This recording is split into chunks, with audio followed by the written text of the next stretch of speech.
Welcome back, everybody. Time now for our Wellness Wednesday session with our spiritual coach, Michelle Barr. Today's focus, we're revisiting something that we've recently talked about, resolving and releasing core issues. Michelle, so great to see you, as always. Hi. Hi. So when I think about resolve and release, it's like more than the issues, it's also the energy. Can we talk about that a little bit? It really is. I always use the example that early in my career, I had the same boss 5 times because I would walk away from the job and say, you're bad and you're wrong. And then I would go into the same energy and the next boss would have the same energy until I cleared whatever was inside of me, and then it stopped showing up.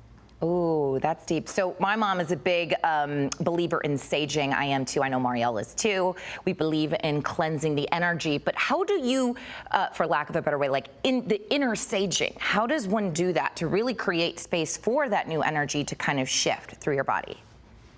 That's a great question, because there are a lot of things we can be doing on a regular basis, like you're saying, that inner saging, doing that inner work, and also taking care of ourselves mentally and emotionally. And then at the same time, to really get these issues to release, we've got to find out why we're being drawn into them, because they match old patterns that we repeat. Your brain only knows this is like this. So it leads us into things that are familiar, that we know how to survive, even if they're not good for us.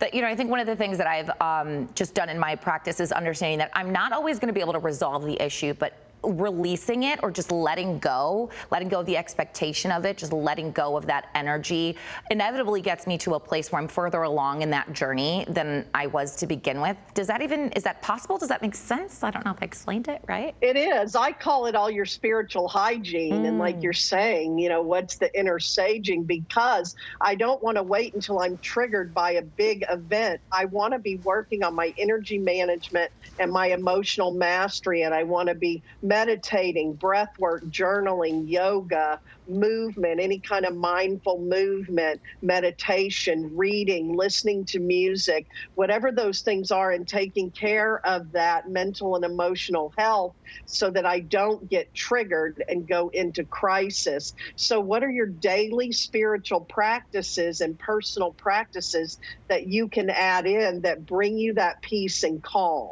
I love that. Look, we probably got a minute left in this segment. I'm a firm believer about not just talking about it, but doing it. Is there anything, let's do something quick right now. What's one thing that, for our viewers that are joining us for the noon, if you're watching this and you're sitting down and you're feeling something, we all are, what could we do right now? Michelle, just walk us through it quickly to maybe start that process of releasing.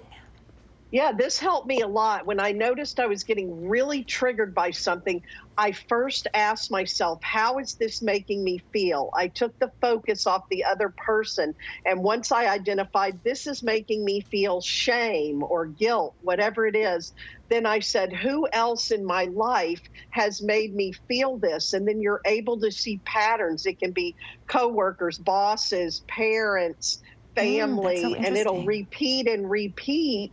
And if you take the names and faces off, you will get to the pattern, which is an underlying feeling, and that's why you keep getting triggered. Oh, wow. So it's an old wound that just keeps coming up through the connection between an experience and a feeling. Name the feeling, attribute it to the experience, and then heal the wound. Yes, and then it stops showing up. I love it. I love it. Well, as always, we appreciate these Wellness Wednesdays. Hopefully, for those of you watching, that helped you. I know it definitely helped me a little bit. You can follow Michelle Barr at her website. Head over there at www.michellebarr.com. My friend, always great. Wishing you a happy and blessed Wednesday. We'll be back, everybody. Thank you so much.